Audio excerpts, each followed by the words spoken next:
In 1986, the Uganda Prison Service was found in a sorry state due to wars.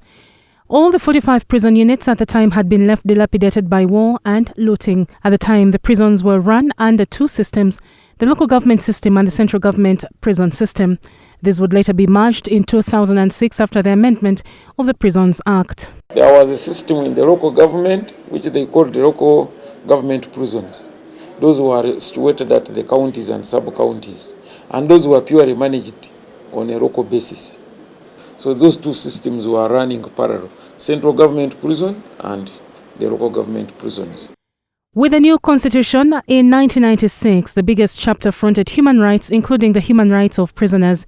This brought in the correctional system, dropping the punitive system of rehabilitation. And that's what brought in the change of trend from penal system, punitive system, to the correctional system.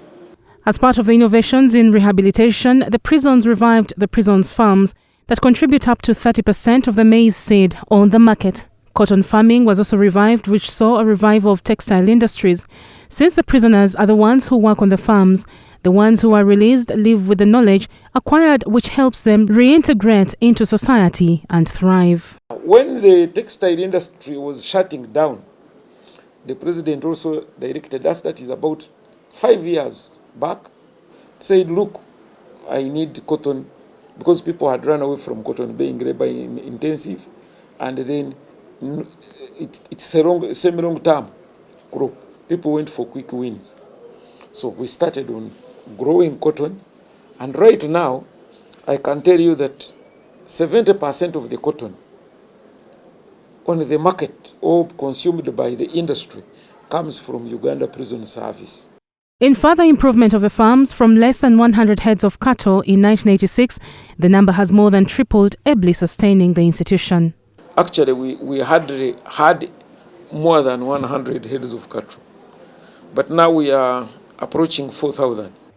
Other vocational programs to help rehabilitate the prisoners, like carpentry, tailoring, salon, fashion and design, were introduced. We have supplies worth about 15 billion per financial year in terms of furniture. Of course, we do tailoring, the uniforms, we have a machine, one of the modern machines that can make 80 uniforms per 5 minutes. The open door policy that made possible the introduction of formal education under the NRM government has been hailed as the most significant correctional innovation. One of the success stories of this program is former death row inmate Pasco Kakuru, who took advantage of the education within the prison service. He enrolled for A-level studies, which he passed with 21 points in 2009. He would later pursue different courses for certificates and diplomas, including in theology and entrepreneurship, before enrolling for a diploma in law.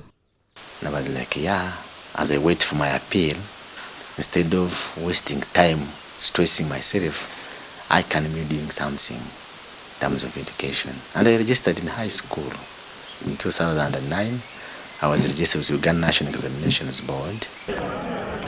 While in Luzira, Kakuru, now the legal education administrator at Justice Defenders, pressed on taking on a bachelor's in law where he graduated behind bars. Using the knowledge he acquired from his studies in law, Kakuru was able to appeal against his sentencing, which was reduced from death to 18 years and then to 5 years. We formally opened up legal offices called the legal clinics. So we are lawyers behind bars. Started helping our colleagues. I remember working on a certain case of an inmate who was on death row. The rehabilitation story of prisoners has been described as a success due to the number of prisoners released back into society and low reoffending rate. Uganda is a top African country with the lowest rate of reoffense and fourth in the whole world. I think 86 it was something like 75%, the rate of reoffending. But we have moved, now we are slightly below 17%. Linda Ndumwami, NBS, Live at 9.